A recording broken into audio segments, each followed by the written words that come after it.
rebuild our industries. There's no way that we're going to save the planet if we don't develop super efficient technologies and then export that technologies around the world.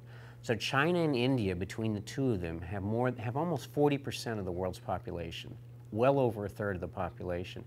Right now what we've been doing is we've been dismantling our old, highly polluting factories in Germany and in America and other places of the world, and we've been shipping them to China, where they've been putting them building them in China. They've been dismantling them, ship them over, put them back together. So all we've done is we've moved the polluting and the pollution from one location to another, but it's taking the planet down. So we have an opportunity, while our world is still working well, to take our industries and rebuild them as super efficient industries and then transport that technology to the third world. They have a right to it too. Plus, if the third world takes the systems of the world down, it still takes us down. Number 6, fund and support renewable energy development. This is key because as oil goes down, there's no way we can maintain a technological society unless we have something to replace it with. Now, one of the definitions of sustainability is that if you're taking a non-renewable resource, you can burn it and use it sustainably if you're using that non-renewable resource to develop a renewable replacement. So right now, we're not doing that at all. But that is the effective use of our legacy of fossil fuels, is while we still have the legacy, we use that legacy to help manufacture the replacement for that, the renewable replacement. Eliminate population growth.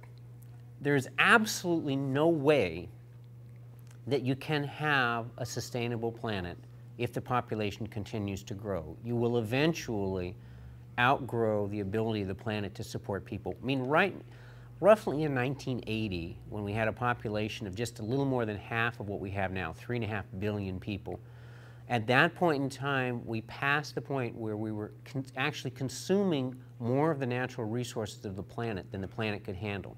So in 1980, we passed that point where we had overshot the Earth's capacity to support the number of people.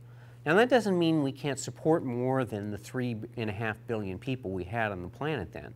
What it means is we can't support them with the ecological impact that they were having on that planet. So if we can reduce our impact and live more efficiently, we can support more people.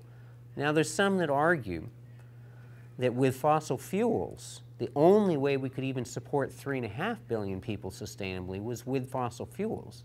And without those fossil fuels and without replacing them with a new technology, we couldn't even come close to supporting 3.5 billion people on the planet. It's more like 1 to 2 billion. So how we handle the transition will have a lot to do with how many people we can actually support long-term on the planet without collapse and without most of them dying off. Number 8, share the wealth. We have to have binding multinational regulation that basically says to a third world country, we're going to provide financial incentives for you to keep these rainforests, for you to keep this part of the ocean healthy, for you to maintain the natural resources that maintain health on the planet.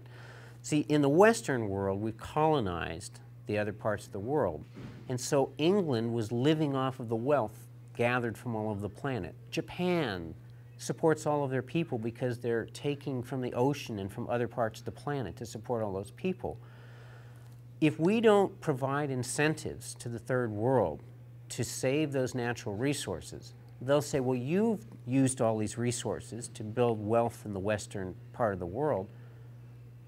We have poor, starving people. We need these resources.